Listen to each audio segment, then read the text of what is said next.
recording? Yes. All right. So go ahead. My name's Samuel Sparks. I'm a bartender in Seattle, Washington. How long have you been in the business? My whole life. So I'm 33. I started when I was 15. 15 years. Okay. Yeah, a long time. Okay. How the minimum wage affect my job? Maybe not necessarily so much right away, and like the money stayed the same. So realistically, I don't know. The money hasn't fluctuated much, but I've noticed businesses can't really afford to operate, and they can't function properly, and it seems to cause more chaos than necessarily a long-term solution. So when you say it's caused chaos, do you think that customers are confused? How many jobs do you work? Let me ask you right now. I've worked in a lot of restaurants, but I work 2 right now. You work 2 right now? In the industry. Right. And do they use the same compensation models or 2 different compensation models? Different. Okay. Okay, go ahead. Well, yeah, one place, well, your next question is probably, one place is a guaranteed gratuity. We charge guests 20%, and we see a percentage of that. And then the other place, it's different. They have a 5% charge, but it doesn't go to us, and then you tip your server, so I just get tipped whatever and they tip. Okay. And so do you think that you can maximize your income better at a place where tipping is allowed as opposed to a place where a service charge is allowed? That's a tricky question, but most of the time, because now let's say I actually got 20% of what I guarantee. You don't actually get 20% when they say they charge 20%. Correct. If I actually got that, I would take it. The fact of the matter is you only end up seeing 13 or whatever your percentage is. So I would rather take my own tips, because if I get tipped 20%, I don't get 13% of that 20%. Right. So right, exactly. So you're able to maximize it through a tipping model better than because you can't through a service charge model, because you're only getting a stagnant percentage of that. It is what it is. Right. And now you want to say, oh, that's easier for us and a guaranteed service. No, it doesn't. That's not how capitalism works. If you want to move to socialism, this is not the industry to determine that. That's the dumbest industry to start this argument. Or not this argument, but just this conversation. Right. Because this is definitely not the industry we can even talk about that. You cannot, because then you're not going to get any service in America. Let's be real. You're all needy people. You're not going to get any service if I just get $15 an hour. That's like being an employee at McDonald's. I'm not giving you shit. So do you think that the rise or the bump that you've gotten in your wage covers the loss of tips that you have? I feel like I've made the same amount of money even with the wage going up at the places I work at. Because you're getting less on the other end, right? I mean, I haven't looked into the numbers completely. I haven't crunched all my numbers, but I can't be like, but I mean, the restaurant industry kind of is what it is. Okay. But I don't, I mean, it hasn't affected me a lot, but not yet.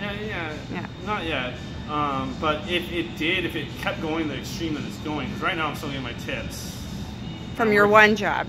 Well, yeah, and here it's like, and then my bartending position is different because I get commission. See, every place is different. Like, if I wasn't getting commission, that's why this is so complicated.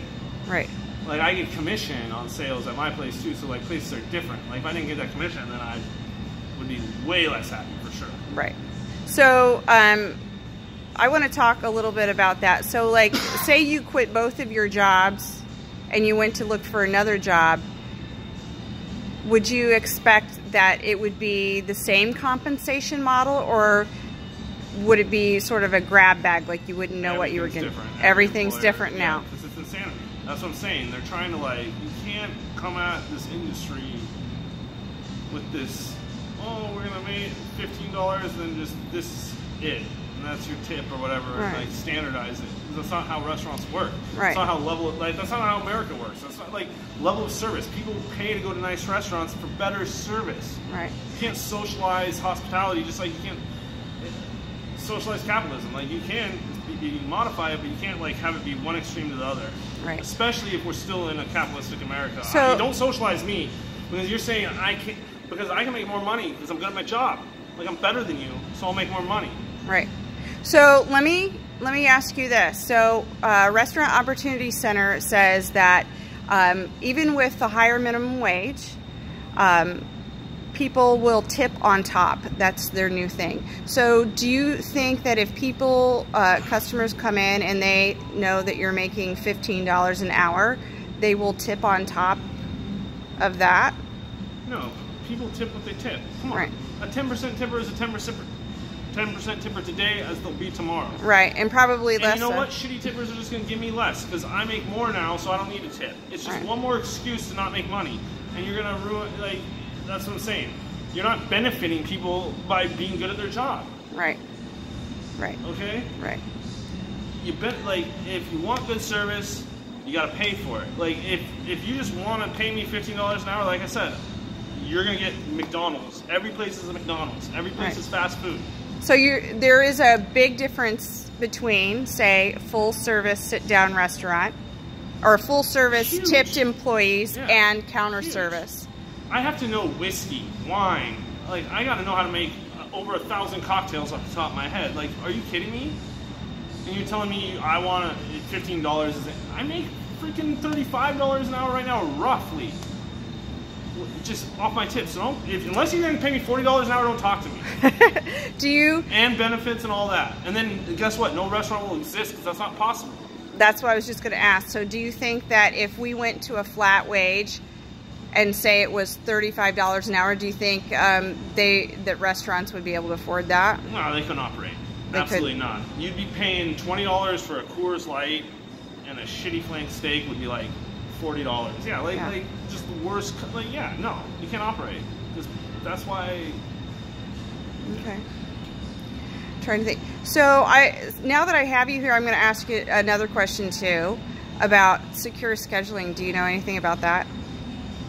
So you're talking about like places giving people like a set schedule and securing a certain amount of hours. Right, yes. And actually a set schedule. It's more like a 9 to 5. Like yes. I mean, a good manager should always do that, but in this industry, you're kind of screwed and left to, So if you had your flexibility taken out of your schedule where you weren't able to, say, work clopins if you wanted to, or swap shifts freely, do you think that would affect you as a worker? I mean, would you enjoy that kind of a schedule? I mean, personally, I prefer to know my hours and work my hours and sign up for what I want to sign up for. I hate, like in the restaurant industry, I just hate the fact that it's honestly a bunch of unreliable people. So that's why scheduling is so hard. That's a whole nother can of worms, but I prefer knowing my schedule and being accountable for that. And then if I need to swap a shift, you both need to sign off for it and talk to your manager. Right, okay. But, I mean, it's hard to have set schedules in the restaurant industry because you can't be like, oh, you're 5 to 8 every night because there's a rush. There's no finite amount of time. Would I like my days guaranteed? Like, knowing that days I work? Yeah. I think people could do that, but... So what about hard in... necessarily trying to achieve by... Well, what about hard in and out time? So if they say that you come in at 10 and you get off at 3, no matter what the business. You can tell them when to come in. You cannot do that in this industry. I'm sorry. That's why not? Ridiculous. Because it's too ridiculous. Well, why? Because you sign up for a job.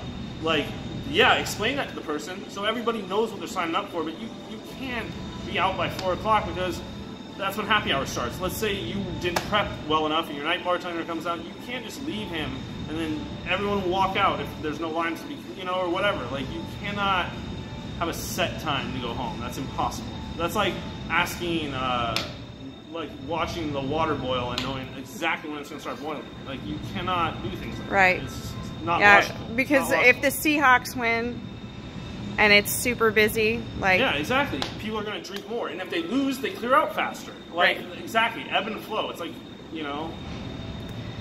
Okay, and so, all right. And I'm trying to think if there's is there anything else you'd like to say about the minimum wage increase? I mean, do you understand? Making more money. Yeah. I have a problem with you thinking I'm going to make more money when you don't know what you're talking about. Okay. That's the clearest way I can put it. Yeah. Because this sounds like a bunch of people who have no idea, well, most politics, a bunch of people who don't have any clue or haven't really worked in the industry enough years to even have a clue what they're talking about, and trying to enforce something before they even know the ramifications of what's going to happen from it. Yeah. I agree. Honestly, I think you need to leave it alone for now. I don't mind raising the minimum wage necessarily. Like, you can't take tips. I don't know. It's just, this isn't your playground to figure out minimum wage, because the tipping industry is so much different than like a retail job. Mm-hmm. Like you're basing a minimum wage off an industry that's not based off getting paid hourly. Like, your logic is so flawed. Like, you're not going to accomplish anything you need to accomplish by using this industry as an example. Like, it has nothing to do with minimum wage. This industry is not based off what you get paid an hour. Right. And would you say that there is a difference between, say, full service, counter service, limited service, between even bartending and serving? I mean, everything is a huge difference. And there's a million right. different versions of that depending on the restaurant you work at. Like you said, there's fine dining, and there's just dive bars. I mean, a cocktail or like whatever, man. Here's beer and some peanuts. Like, everything is attuned. That is one of the beauties of capitalism and free economy. It creates levels of standards, and you cannot monetize a market like that is so vastly fluctuated on the level of service and money you can make. Like, my point was the same thing. You'll turn everything into McDonald's. Like, that's the reason why fast food is just crappy and cheap, and you can't expect anything. But you come to a place like this, you're going to expect something, and you're going to get it, but I'm not going to do it for $15 an hour. Right. Okay. Sam, thank you very much for this interview and expressing to me all these wonderful points, and I will pass this along. So thank you for your story. Appreciate you. You're welcome.